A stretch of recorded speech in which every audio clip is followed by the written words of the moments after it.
You don't have to say the UPNL, but percentage wise, how much are you up on Charizard buys? I'm probably up 100%, which is about the same that I'm up on CSGO skins. Like CSGO skins and Charizards were like the two like illiquid, like non-crypto, but still kind of NFT-ish assets that I was like, all right, I'm gonna diversify into. Some of my Charizard is a LARP. I use Charizard as a euphemism for just like Grail IRL assets. Yeah, yeah. And so I'm not like 25% Charizards as I've posted once. But yeah, I think, I was buying them March, April. I have an OTC, but everyone asks me how I get Charizards. It's a tough market. And so, one thing we talk about, like, can crypto come in here? I think it's a smaller market than a lot of people really realize. And so there's like supply issues, there's all sorts of issues. One thing that it could be good at, although I don't necessarily see why they wouldn't have the same sort of authenticating issue that the major stores do as well. Like at some point, if Courtyard or one of the one-on-one selling ones gets big enough, you'll have people submitting fake. But authentication is a real issue. And probably the number one question that I get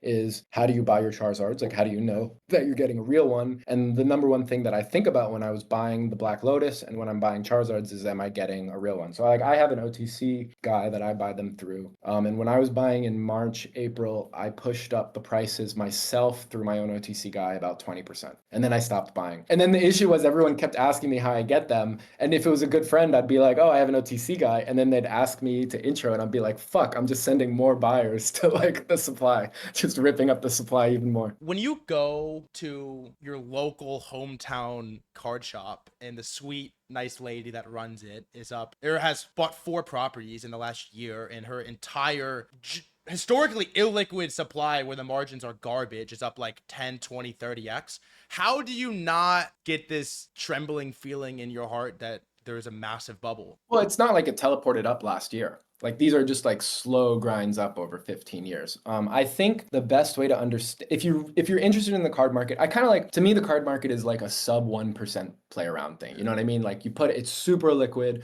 It's something that I can feel really good about on my wall, and I'm going to give to my kids and have confidence that it'll go up in a way that like I don't necessarily have that confidence that a watch will go up, that a car won't go up. These sort of like mid-sized IRL assets. It's not as large as a house, but like, what do you park in a mid? I think if you really want to understand the card market, there's a really good YouTube channel called Rudy Alpha Investments. It's this OG, it's Crypto X. It's like markets, crypto, and cards, but it's presented in the shape of like a card shop. Because it's this guy called Rudy. I assume that he's OG Bitcoin because there are allusions to him being 8 figure. He's just this guy that just has this insane Black Lotus, insane sealed collection. He's got the largest sealed card collection maybe in the world as like a private collector. Whoa. And he runs a Patreon shop where he sells, you can subscribe to his Patreon and buy card boxes almost at cost from him. And then he keeps all the inventory that he doesn't sell at cost because he's getting it at distributor cost. Brilliant business model. But he has, he posts probably a video every other day, just like an insane catalog of videos. And go and watch his videos from 2020, like late 22, like early 23 until maybe like mid last year when things started heating up. And you can see what a card market bear looks like, because cards went through a bear in like 22, 23, 24. Like they'd run up really hard in 21, 22, and then everything fell 50%, 60, 70% over 23, 24. And we're up past that now. But I do this to say like, it's almost like Bitcoin, right? Where it's just like, it's this slow grind up over time sort of thing. Yes, is it like, I don't know if it's inflated now. I'm not like necessarily really like buying cards right now. But at the same time, like, would I be really confident in predicting that it would be down in a year or two? Like, I don't know. Fair. I like the pocket real estate is awesome. Yeah.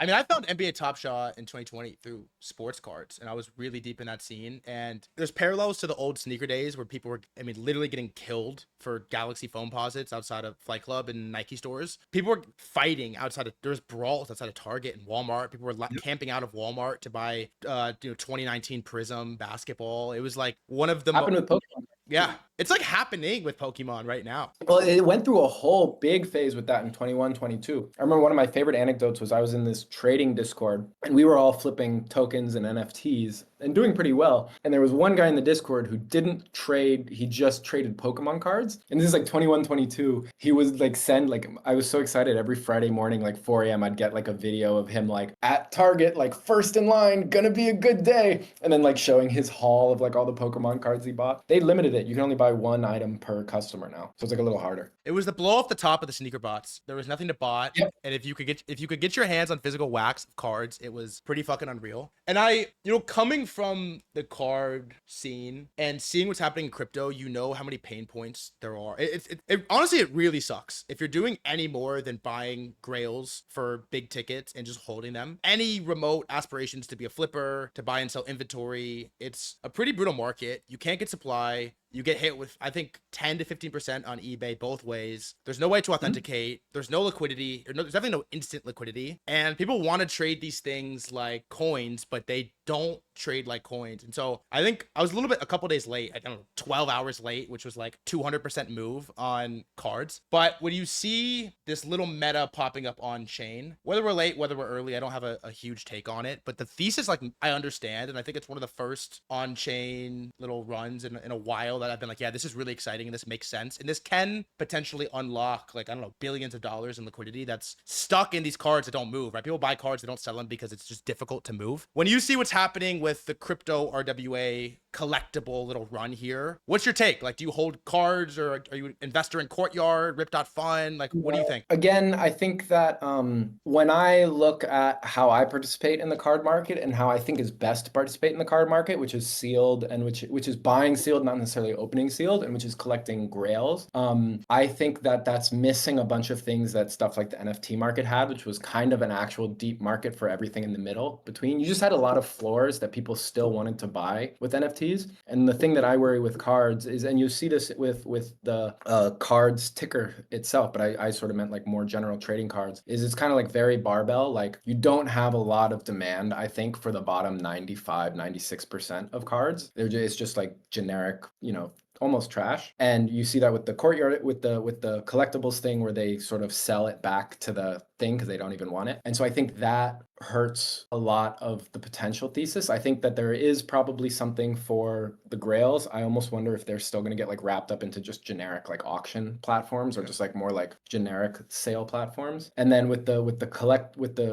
cards, the ticker one, I just think it's kind of a bad thing to be opening the packs themselves. And so to me, it depends on how long and how large they can grow the market of people opening the packs themselves. And one thing I'm willing to be very wrong on is, I'm always long degeneracy. If people just want to, if that's a huge market that develops, that people want to open packs, like that would be great. I think that's the unspoken truth, is no one in crypto wants the cards.